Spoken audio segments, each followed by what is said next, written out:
Em uma mistura tanto homogênea quanto heterogênea, cada uma das substâncias que a formam mantém suas propriedades específicas. Os seguintes processos permitem a separação dos vários constituintes da mistura.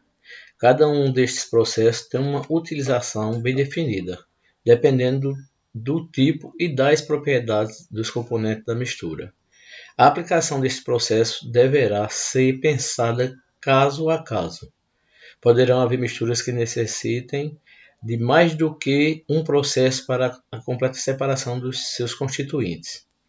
Então, na natureza, não existem substâncias puras, todas elas vêm misturadas e para utilizar as substâncias individualmente, há necessidade de separá-las, como nós vamos ver alguns processos de separação de misturas. Não vamos ver todos, mas alguns processos básicos nós vamos ver aqui e vocês vão ver como são esses processos. Separação de misturas, a catação.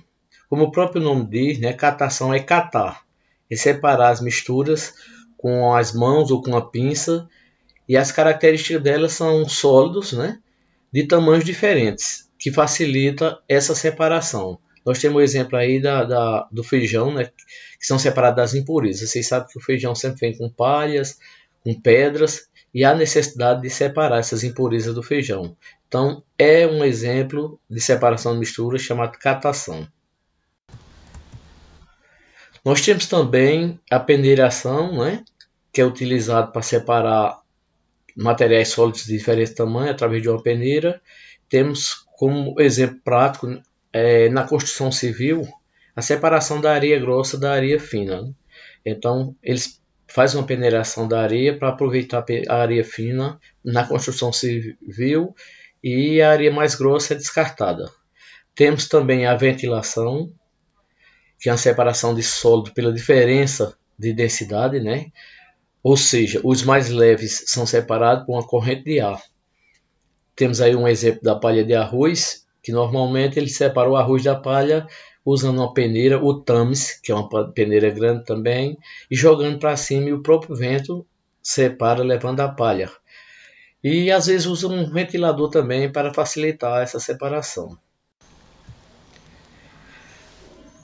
Se tivermos uma mistura formada por areia, óleo, cloreto de sódio, que é o sal de cozinha, né, por exemplo, a dissolução fracionada é o método mais simples indicado para começar a realizar a separação dos componentes. Então, como o próprio nome diz, dissolução fracionada é uma dissolução de uma substância. E nós temos um exemplo aqui, uma mistura de óleo e areia, e água. Então, se a gente colocar mais uma substância aí, sal, então o sal será dissolvido, né, no caso aqui, ó, do cloreto do sódio, e passará a fazer parte da mistura com a água. Então nós podemos separar de formas diferentes. Podemos separar o óleo, que está a parte de cima, podemos separar a água da areia por filtração, e depois poderemos separar o sal que foi dissolvido na água por destilação. O método de solução fracionada consiste em apenas adicionar um solvente à mistura para que um dos componentes seja dissolvido. Como nós vimos ali, adicionar água num componente que tem óleo e sal, então facilita porque o óleo vai flutuar por ser menos denso, a areia vai ficar no fundo do recipiente por ser mais denso e o sal será dissolvido. Então essas três misturas são possíveis separar por outros processos.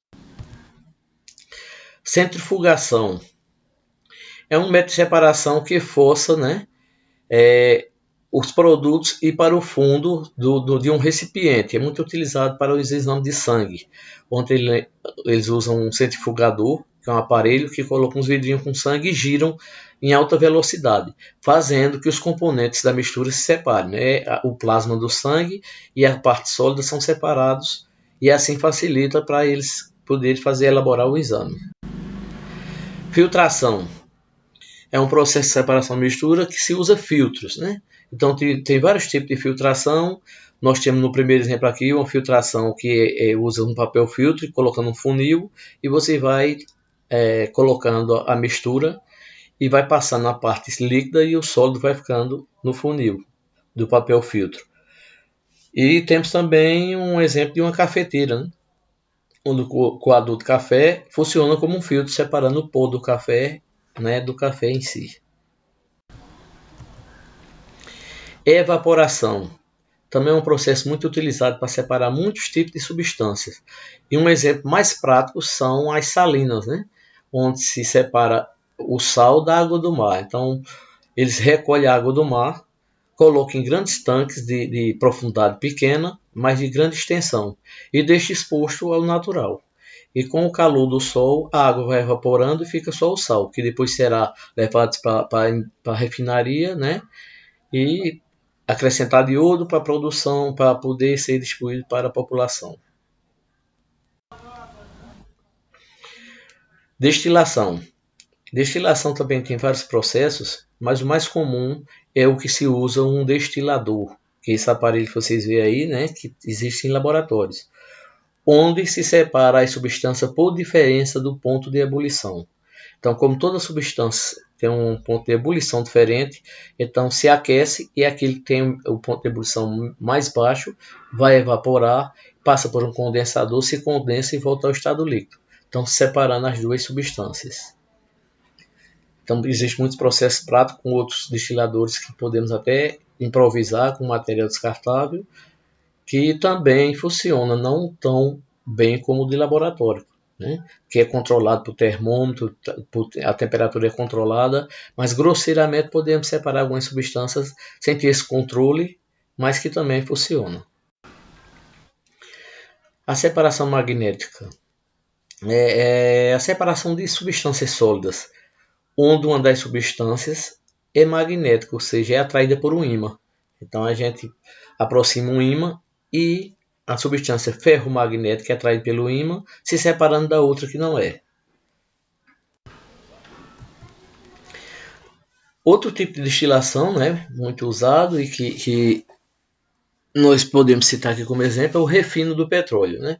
Então esse é mais complexo porque é uma destilação fracionada e divide em várias frações.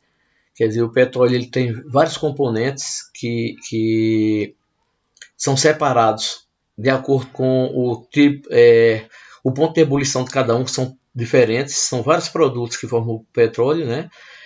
E tem uma torre de fracionamento, tem o armazenamento do petróleo, que é um depósito que passa esse petróleo, é bombeado e passa por uma caldeira. É uma fornalha muito de alta temperatura e que quando entra na torre de fracionamento, de acordo com as temperaturas, vão se fracionando, né?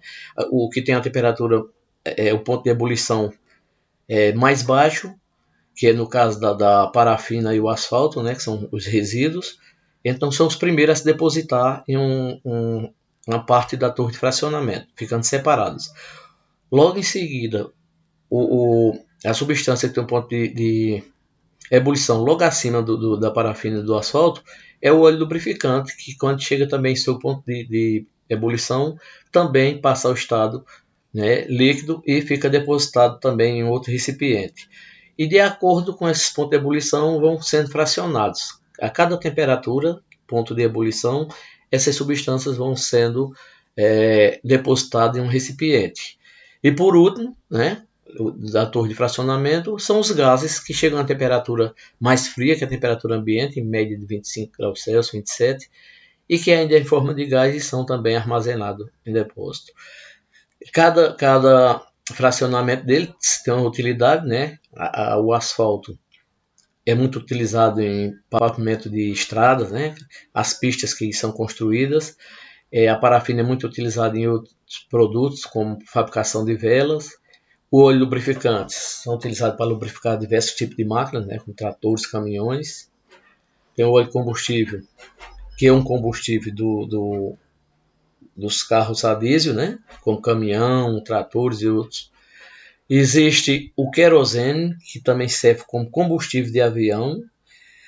Existe a gasolina comum, que é utilizada em automóveis, e também existe a gasolina de avião, que também é uma gasolina especial utilizada em aviões. O querosene é mais utilizado em foguetes, mas também tem aviões que usam o querosene. E tem um gás que é o botijão que a gente usa cada dia na nossa residência.